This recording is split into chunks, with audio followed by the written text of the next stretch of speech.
Hello ladies and gentlemen, welcome back to another video. Do me a favor, just like and subscribe right now. You don't have anything to go on? You haven't judged this video, you haven't judged my channel yet? Just like and subscribe with no context whatsoever, because that makes perfect and total sense. Today we're playing Jayce, but Jayce is very confused. You see, like Tristana, Jayce has a ball that does a lot of damage. Like Tristana, he has an attack speed stim, which lasts for a few seconds. Like Tristana, he has a jump, where he can dive in and maybe get some kills, or maybe get himself killed.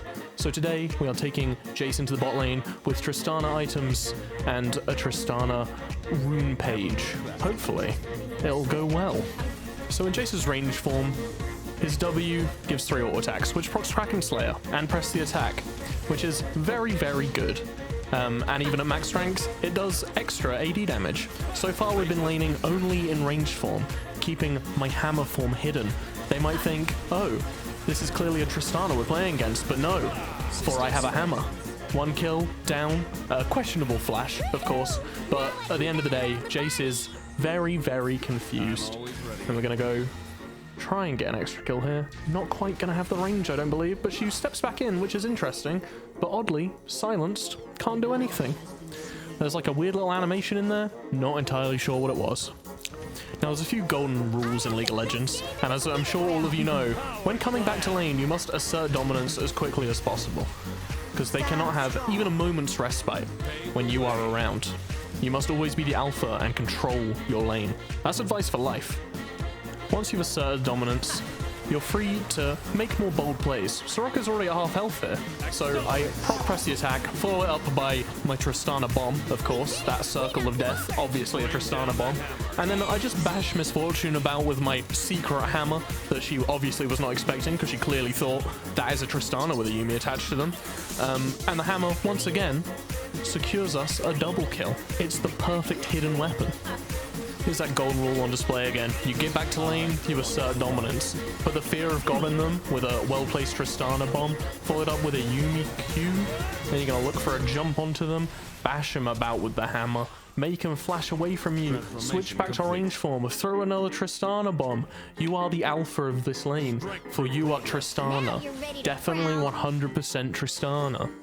And here's some general advice. If you're ahead, things are going well, the wave isn't here yet, why not just go check on Skullcrab? Because you know who's vulnerable? Junglers. And you know what junglers love to do?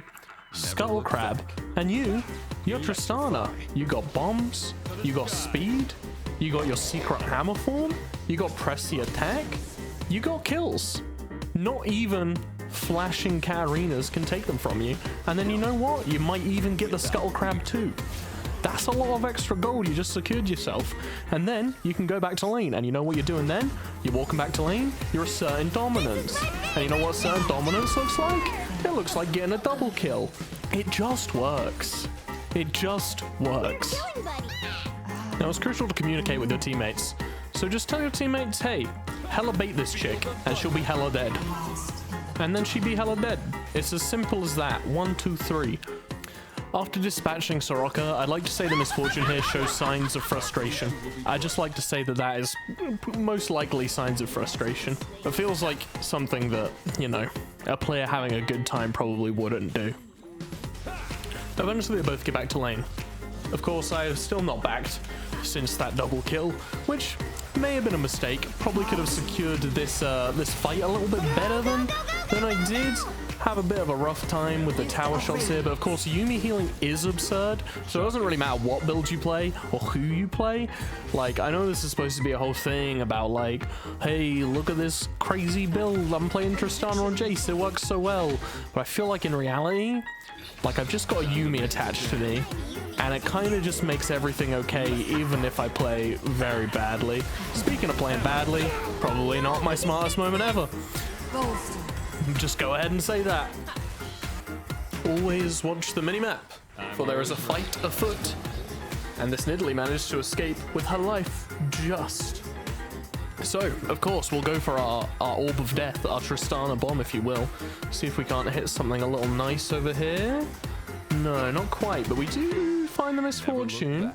So we think, oh, and then I see the Nidalee, and then I go back to the Misfortune, splitting my focus, the exhaust comes out from Yuumi, we dodge the Misfortune ult, it does no damage because Yuumi, no damage can be done to me and my Kraken Slayer. Notice I've also got the Rage Knife or whatever it's called, because more on hit is more good. This is an on hit build. Obviously, I don't think Tristana actually builds Rage Knife. That's definitely actually not a thing that she builds. She just builds Phantom Dancer second item most of the time. But hey, this is what we're doing today.